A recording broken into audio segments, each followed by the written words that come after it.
지난 금요일 오후 2시 46분 일본 도호쿠 동북지방 해저에서 강도 8.9 강진이 발생했습니다. 이로 인해 바다해의 쓰나미가 태평양이나 대륙을 또 덮치게 되고 일본은 그 영향에 직접 피해를 입어서 지금 어떻게 할 줄을 모르고 있습니다.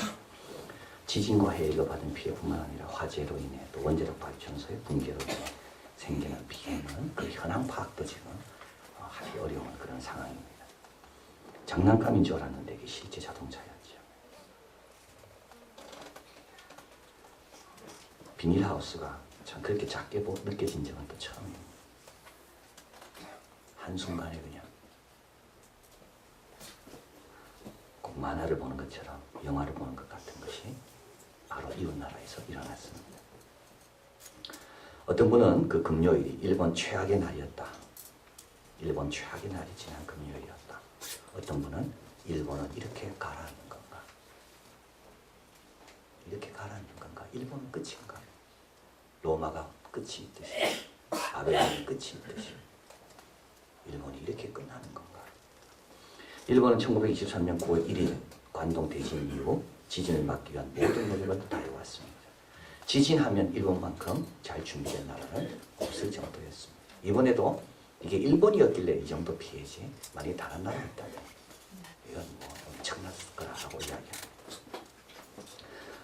1923년 9월 1일 관동 대지진 때 우리 한국인들이 물건을 약탈한다 소문을 퍼뜨려서 수천 명이 죽었습니다. 일본은 이 9월 1일을 재난 방지의 날로 선포를 하고 그리고 그 이후부터는 모든 도로와 모든 건설 현장에서 지진을 어떻게 잘 이겨낼 수 있는가. 나라를 딴 데로 옮길 수는 없는 거고요. 그 나라에 살아야 되니까 어떻게 이런 형편 속에서 우리가 그래도 안전하게 살 수 있는가. 지진 대피 연습도 아주 진지하게 한다고 그럽니다. 쓰나미. 일본은 각 섬마다 또 태평양 연안 지역에 300개 이상의 센서를 설치해서 쓰나미를 감지하게 하고 그 쓰나미가 어디에 출발해서 언제쯤 도착하는가를 예측하고 그래서 피해를 막기 위한 준비가 철저해졌습니다. 그런데요, 재앙은요, 그 모든 것을 무색해 합니다. 그래서 재앙인 겁니다. 준비한 대로 오는 게 아닙니다, 재앙은. 내가 갖추어져 있는 그 방식으로 재앙이 오지 않습니다. 그래서 재앙인 겁니다. 잠언에 의하면 재앙은 호련히 임한다. 재앙은 선인과 악인 모두에게 임한다. 시기와 운은 모두에게 온다. 잘 준비됐다고 오지 않나요? 안 그렇습니다. 내가 깨어있다고 오지 않나요? 안 그렇습니다. 반석 위에 지은 사람도 모래 위에 지은 사람 똑같이 비가 내리고 창수가 오고 바람이 부는 겁니다. 일본이 우리보다 죄가 많아서 재앙이 왔나요? 그렇지 않습니다. 전도서에 의하면 시기와 운은 모든 사람에게 임한다. 재앙은 호련히 임한다. 기능자라고 은총을 입는 게 아닙니다. 유력자라고 전쟁에서 승리하는 것도 아니다. 빠른 말이라고 경주에서 선창하는 것도 아니다. 일의 결국을 다 들었으니 여호와를 경외해라. 우리는요 빨리만 달리게 만들면 된다고 1등한다고 생각합니다. 재앙이 호련히 임합니다. 유능자라고 전쟁에 이긴다고 생각합니다. 재앙은 호련히 임합니다. 그런데 모두에게 재앙이 임합니다. 선인과 악인, 믿음 있는 사람이나 믿음 없는 사람이나. 근데 믿음 있는 사람은요 최악의 날을 최고의 날로 바꾸는 것. 이게 다릅니다. 일본이 왜 불쌍합니까? 최악의 날을 최고의 날로 바꿀 믿음이 없기 때문에. 그동안 섬겨온 우상들은 이 최악의 날에 아무 소용이 없기 때문에. 오스키니스가 적은 인생이라는 책에 보면 그녀는 간호사였으며 영국 상호원의 부대변인이었습니다. 그리고 영국 사람은 다 이 연일에 대해서 알고 있대요.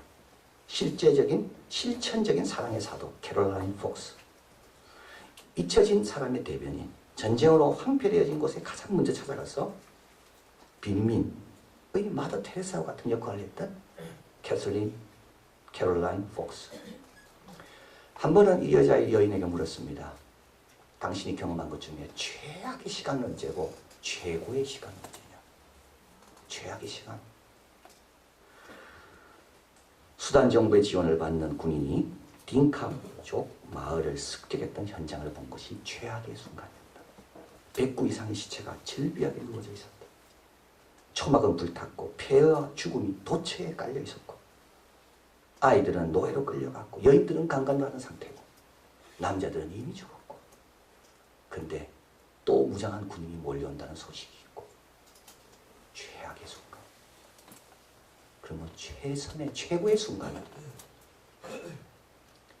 최악의 순간이 곧 지나가고 찾아왔는데 살아남은 몇몇 여인이 침착을 되찾고 남편 살해당하고 아이들은 납치됐지만 이들이 첫 한 행동은 나뭇가지를 주워 십자가를 만들어 그 폐허 위에 십자가를 세우는 것을 볼 때 이거야말로 최고의 순간이구나. 잃어버린 사람을 위한 기념비를 만든 게 아니다. 겁니다. 무덤에 표시한 것도 아니었다는 겁니다. 신앙을 표현하는 나사렛 예수의 제자들처럼 자신들이 겪은 고통을 하나님이 아실 것이라고 하나님을 향해 뜻과 마음을 표현하는 행위. 세상은 그들의 공경에 아무런 이해와 관심이 없다는 걸 알고 있었지만 그들은 자신을 이해하고 돌봐주는 존재가 있다는 것에 생명을 걸 때 제일 최고의 순간이다. 원망하는 사람이요? 아니죠. 불평하는 사람, 남 탓하는 사람이 아닙니다. 하나님은 살아계십니다라는 걸 고백하기 위해 생명을 거는 그 순간이 최고의 순간이다. 언제 빛납니까? 죄악 때 빛나는 겁니다.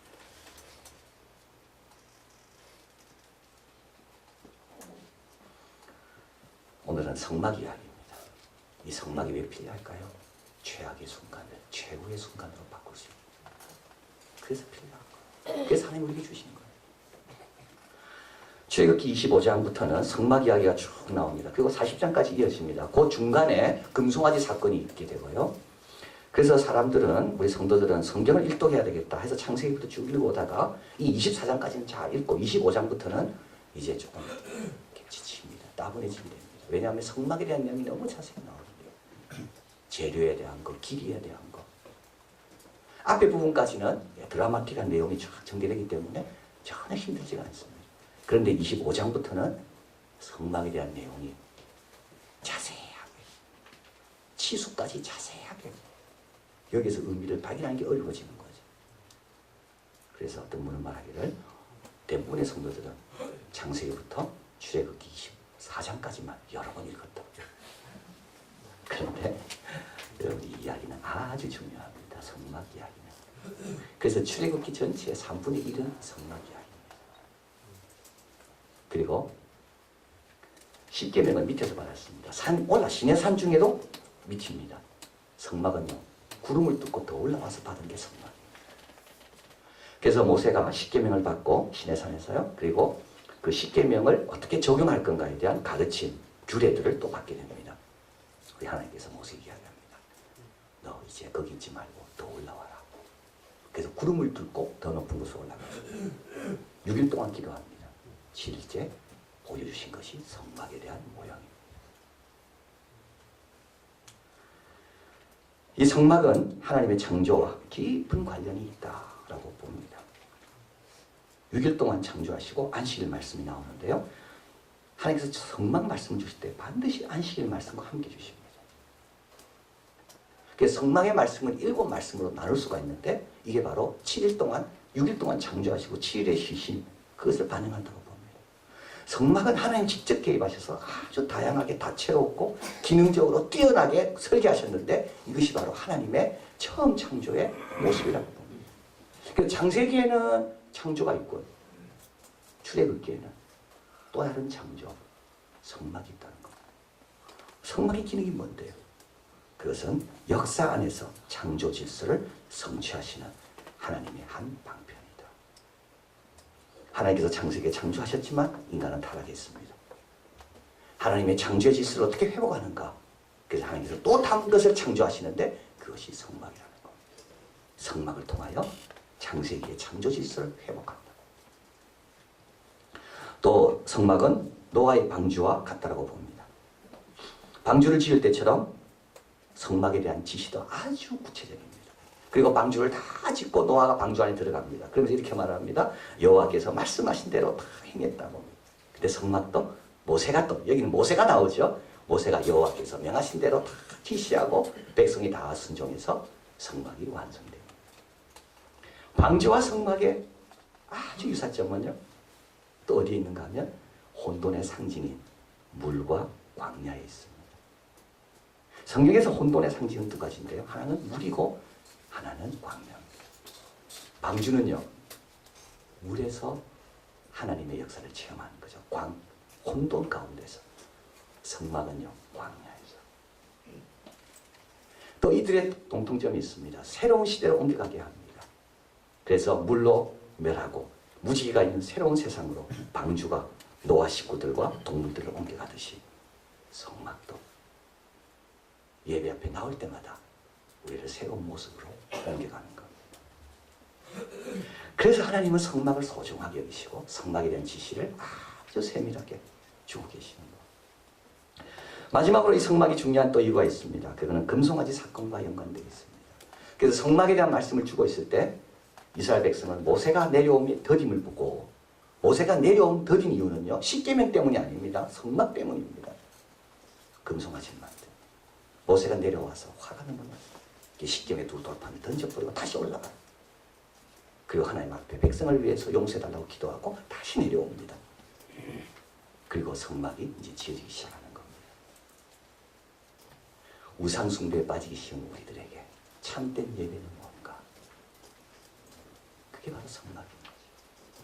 성막이 없다면 우리는 늘 우상에게 절하는 거예요. 그런데 성막이 우리 가운데 딱 있을 때 우리는 인격적인 하나님만 보고 그분 말씀 듣고 그분 앞에 고백하고 화목하고 화해되고 참된 예배를 보여주는 것이 뭔지를 성막이라는 겁니다. 그래서 성막은 너무 중요한 거죠. 교회는 너무 중요한 겁니다. 그래서 교회 와서 회복되는 거예요. 교회 와서 우상으로부터 이길 수 있는 방법도 있는 거예요. 교회 와서 새로운 세계로 계속 가까이 가는 거예요. 그런데 이 성막이 어떻게 만들어집니까? 성막은 백성들이 드려진 것으로 만들어집니다. 오늘 본문 같이 한번 가볼까요? 25장 2절이 있습니다. 2절 이스라엘 자손에게 명하여 내게 예물을 가져오라 하고 무릇 즐거운 마음으로 내는 자에게서 내게 드리는 것을 너희는 받을지니라. 먼저 뭐가 있어야 됩니까? 바치는 것이 먼저 있어야 됩니다. 하나님은 바치는 것이 있을 때 역사하시는 거예요.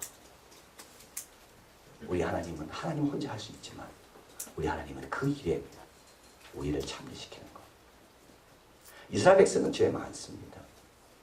그래서 율법만 갖고 안 돼요. 율법대로 못 행하거든요. 그래서 성막에 피해 제사가 필요한 겁니다. 그럼에도 불구하고 하나님은 동력자로 불러주시는 것. 같이 하자. 하나님께 바쳐지기 전까지 역사는 안 일어납니다. 여러분 가정의 역사, 내 인생의 역사, 하나님께 바쳐지기까지는 역사는 안 일어납니다. 하나님 기다리시는 거죠. 먼저 바쳐라. 5,000명 배고픕니다. 아무 역사 안 일어납니다. 보리떡 5개가 바쳐질 때만이 역사가 일어나는 거예요. 하나님께서 우리에게 우선권을 주는 거죠. 우선권. 하나님께서 우리와 동력자로 우리를 세워주시는 겁니다. 가져와라. 시간 하나님께 먼저 드려. 마음 먼저 드려. 물질 있어? 먼저 드려. 그럼 하나님께서 그걸 들고 일하기 시작하시는 겁니다. 그리고 하나님께 드릴 때 가장 존귀하게 쓰임받습니다. 가장 이 마이크는 여기 있을 때 하나님의 말씀을 전하는 도구로 쓰임받습니다. 이 의자들은 여기 있을 때 사랑하는 성도들이 앉아서 하나님께 편안하게 예배드릴 때 쓰임받는 의자가 되는 겁니다. 하나님께 드릴 때 오늘 본문에 보면 여기 청색이 나오죠. 4절에 청색, 자색, 홍색. 여러분 청색이 염색하는데 제일 어려웠다 그럽니다. 제일 비싼 게 먼저 나옵니다. 홍색이 좀 쉬웠다 그래요. 가는 배실은 비슷한 겁니다. 이집트에서 수입한 거예요. 근데 이 가는 배실, 이 비싸게 받는 이 염색한 거 자기가 들고 있으면 뭐 하겠습니까? 그래서 하나님께 바치면 하나님의 성소의 휘장에 이 청색 빛깔이 빛나는 겁니다. 금, 자기가 들고 있으면 뭐 하겠어요? 잊어버릴까 봐 얼마나 고민하겠어요? 지금 나그네로서 광야를 걸어가야 되는데 먼지 투성인 곳을 헤쳐 지나가야 되는데 그때마다 이 금 때문에 하나님께 주목하기보다 마음력이 다 뺏기는 겁니다.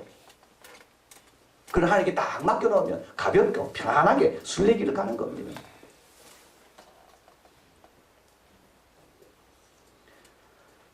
이스라엘 백성이 깨달았습니다. 금 갖고 있으면 좋아할 줄 알았어요. 좋을 줄 알았어요. 그런데 보니까 그거 갖고 금송아지 만드는 데 들이더라는 거예요.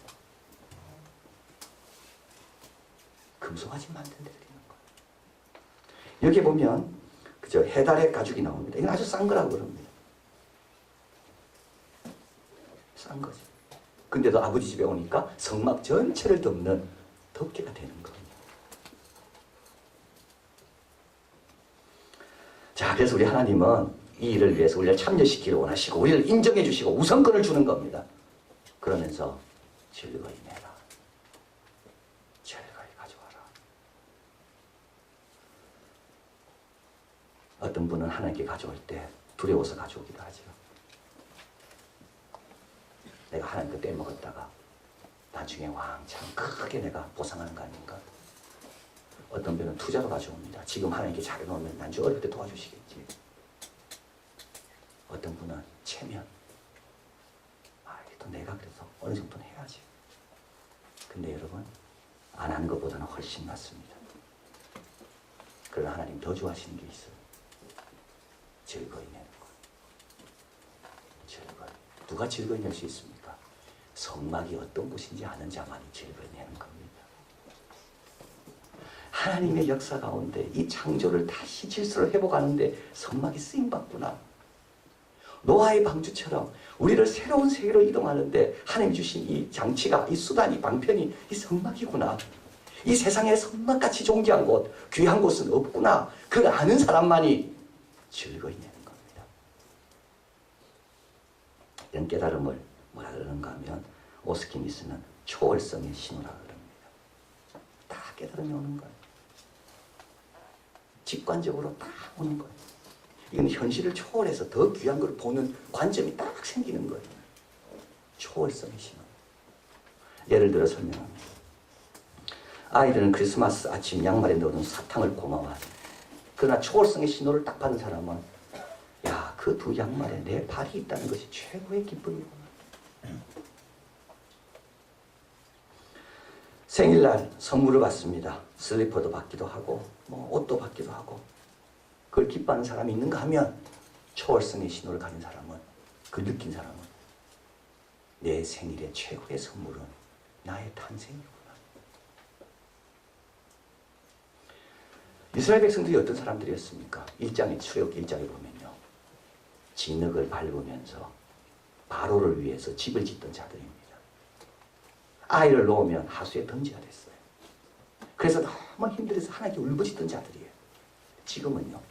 공예를 경험하고 만나를 먹고 성막을 같이 짓자고 초청받는, 여러분 이걸 깨달으면요. 하나님께 드리는 게 뭐가 아깝겠습니까? 이스라엘 백성이 출애굽할 때 하나님께서 모세에게 말합니다. 애굽 사람들에게 다 말해라. 그래서 은과 금 폐물을 요구해라. 그래서 이스라엘 백성들이 출애굽할 때 실제로 이야기를 해봅니다. 그러니까 요구한 대로 다 줍니다. 이거는 기적입니다. 은, 금, 폐물을 왜 주겠어요? 근데 이걸 아는 사람은요. 하나님께서 왜 주신지를 아는 겁니다. 이게 초월성의 신호가 임한 겁니다. 여러분 중간에 금송아지 사건이 있다고 그랬습니다. 그리고 다시 와서 기회를 줍니다. 이때 정신이 건강한 사람은요. 이 기회 놓치지 않습니다. 나 같은 죄인에게 모세의 내려옴의 더딤을 견디지 못하고 우상에게 물건을 바친 나 같은 사람에게 하나님께서 또 기회를 주시는구나. 즐거이 드리는 겁니다. 그래서 여러분 이걸 놓고 기도해야 되는 거죠. 지난주 권호승 장로님이 오셔서 간증 내용 가운데 이런 내용이 있습니다. 자기가 이제 성경 공부를 정교인 수련회 가서 인도해야 되는데 마지막 날 공부 내용은 은혜 받는 것을 나누는 거라고 했습니다. 근데 자기는 아무리 생각해도 은혜 받은 게 없더래요. 다 자기가 노력해서 된 거지. 다 자기가 수고해서 얻은 거지 내가 하나님 앞에 특별하게 내가 받은 게 없대. 근데 하여튼 성경 공부를 인도하려면 마지막 날 은혜 받은 걸 나눠야 되는데, 그래서 수련회 첫날부터 아침 먹을 때, 점심 먹을 때, 저녁 먹을 때, 잘 때 계속 틈만 나면 은혜 받은 게 뭔지 깨닫게 달라고 하나님께 계속 기도했다는 거예요. 새벽 3시가 되니까 며칠 지난 다음에 하나님께서 은혜 받은 걸 보여주기 시작하시는데 초월성이시는 거. 그 다음부터는 설교 말씀이 막 들립니다. 그 다음부터는 성경 읽는 것이 그렇게 귀합니다. 청년들이 찬양하는데 그 가사 하나하나가 자기를 눈물을 흘리게 만듭니다. 초월성이 심은 거예요. 그거 없이는 신앙생활 어려운 겁니다. 육신으로 하려니까 어려운 거죠. 그래서 기도하고 하나님 나도 뜻을 알게 해주십시오. 여러분 딴 거 기도하지 말고 뜻을 알게 해달라고. 역사 가운데 우리 교회를 세우신 하나님의 뜻, 우리 교회를 통하여 이루고자 하는 하나님의 그 뜻, 이 땅에 십자가를 세우신 하나님의 그 뜻, 그 뜻을 알게 해달라고. 그리고 그 뜻에 내가 기여할 수 있다는 것이 얼마나 큰 영광인지를. 그러면 다윗처럼 드려도 드릴 수 있어서 감사합니다. 그리고요, 성막은 완성되는 것. 그 완성돼서는요, 여러분 오늘 본문에 보면 성막이 2개 있다는 것을 알게 됩니다. 하나는 하나님 마음에 있는 성막이 있는 거죠. 그래서 모세에게 보여주시는 거예요. 모세는 그걸 보고, 그 모양을 보고, 그 패턴을 보고 내려와서 성막을 짓습니다. 그래서 실제 온전한 모습은 하늘에 있습니다. 그래서 그걸 보고 모형을 여기 짓는 겁니다. 근데요, 이 모형을 자꾸 보다 보면 어떻게 됩니까? 원형에 대한 그리움이 생깁니다. 모형을 자꾸 섬기다 보면 어떻게 됩니까? 진짜를 더 섬기고 싶습니다. 다시 말하면 이 땅에 있는 성막에 대해서 열심히 일하다 보면 천국에 대한 그리움이 생긴다는 거. 그래서요, 최악의 날이 와도 감사하는 거. 주님께 가면 됩니다. 주님께 가면 됩니다. 재앙이 갑자기 임해도 이제 주님 만날 때가 됐구나. 가면 됩니다. 그리고요, 최악의 날이 와도 내가 하늘에 둔 소망이 있기 때문에 그 소망 가지고 사람들을 위로하고 격려하고 축복해주고 도와주고, 그래서 최악의 날에 최고의 순간을 보여줄 수 있는 겁니다. 1923년 관동 대지진이 있었을 때 동경 피해가 워낙 컸기 때문에 사람들은 수도를 옮겨야 된다고 말했다고 합니다. 그러나 동경 그 자리에 복구하기로 결심하고 복구를 시작했습니다. 불과 12년 만에 1935년 동경은 런던과 뉴욕에 버금가는 멋진 도시가 되었다. 이번에도 복구 잘 할 겁니다. 그러나 이번에 복구는요, 1935년 복구와 다르기를 위해 기도해야 됩니다. 십자가가 먼저 세워질 수 있도록. 또 재앙이 올 건데 그때 아무 대책 없이 당하고 힘들어하는 자들이 아니라 오히려 그때 하나님께 영광 돌리며 하나님께 갈 수 있어 기쁘다고 말할 수 있는 영혼들이 한 명이라도 더 나오도록 우리가 일본을 위해 기도해야 되는 것. 그리고 우리 자신도 재앙을 피할 수는 없습니다. 그러나 재앙이 언제 오더라도 주님 만나서 기쁘고 내가 본 하늘의 원형, 그것에 내가 위로를 받고 소망을 가지면서 최악의 날을 최고의 날로 바꿀 수 있는 저와 여러분 되기를 진심으로 바랍니다.